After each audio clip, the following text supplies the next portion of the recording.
Oh, dude, fuck, man. Let's get right into it, man. Wow. Oh.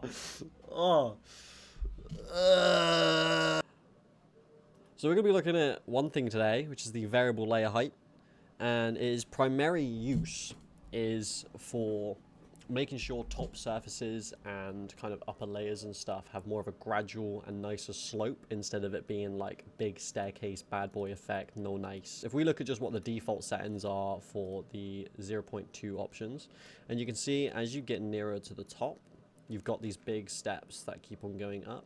And if you want kind of a round, I don't know what to call this besides exactly what it looks like, then you could add variable layer height. So if you just do adaptive, I find this option's good, but it's not great.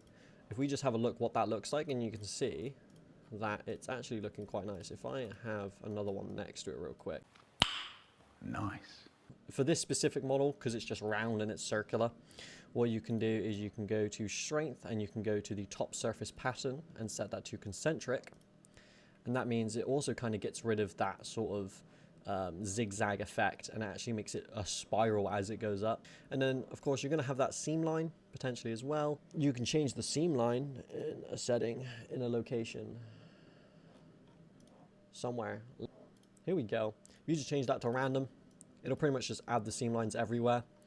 Therefore, just getting rid of that long line if it's really that much of a difference. But back to the actual thing itself, what I'd recommend is almost never do adaptive. Kind of look at your model and be like, okay, it's going to be fine from roughly here. And then as it starts to go up, maybe you should start tapering it. So if I just even this out, if you just left click on it, it'll bring it up and it'll be quite a drastic, it'll be quite a lot of movement. This is going from 0.2 to 0.08.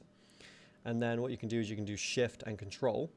And what that'll do is it will kind of level out as you move. And I'm moving shift and control, left click and right click. And what that's doing is that's leveling out, because you don't want to have just a big change in it. You don't want this, because you'll be able to see that in your model, because as you print stuff, if it's going really fast and it's keeping the temperature, it will change the glossiness of the actual material itself. So more likely this will be quite glossy and then this will be super matte. So make sure you kind of even out that just to make it a little bit nicer. So it's less obvious that it's going from kind of a glossy to then a matte, or the other way around, whatever way around it is. So this is what I kind of recommend for a model like this. And of course it can change massively depending on the model.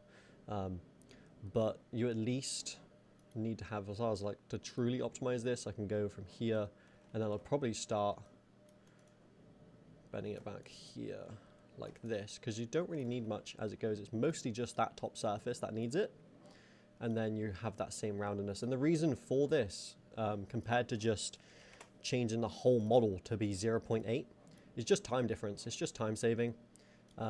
If you have variable layer height, it means you're basically just gonna save time by saying, instead of doing the whole model really, really nice fine quality, you just do a little bit of the model, and therefore you've got the exact same result, but you're not having to spend an extra 3 hours, 2 hours, 5 hours, whatever it may be. If I open up just a different model real quick, what I could do is I can have multiple layer heights. So with like circles like this, if I just completely turn off support so I can show you guys real quick this, you can see how this blue is here as well. So it's not just about top surfaces, it can also be about the bottom surfaces. So if you want to have almost no supports there, what you can do is go variable layer height, make this really detailed, and I'll just kind of slightly do that for now, and now decrease the amount of blue that's on it. So now you don't have blue all the way here, you've got it only nearer at the top, so you need less supports. And again, depending on the model, could save a bit of time. And if you want to be like more of a machined hole, I would recommend, for if you want it to be an accurate hole, print it up like this, and then you've got that correct. But if you are having to do something like this, then having a bit of variable layer height is also really good. It also works really good for details on it as well. So you can see how this has got crafted spoils. If I just add a little bit more detail here, it means overall that print quality is going to be nicer, because it would be just like printing it at that 0.08 instead of that 0.2. And that's, yeah, increase the time a little bit, sure, but at the end of the day, you're going to get a really nice part because of it. I hope that was good. I hope that kind of answered any questions you guys might have about variable layer height and when to use it and what to use it on. If you guys have any more suggestions on what other potential options or settings you guys would like to know a little bit more about, please write in the comments below, and I'll see you guys in the next one. Peace.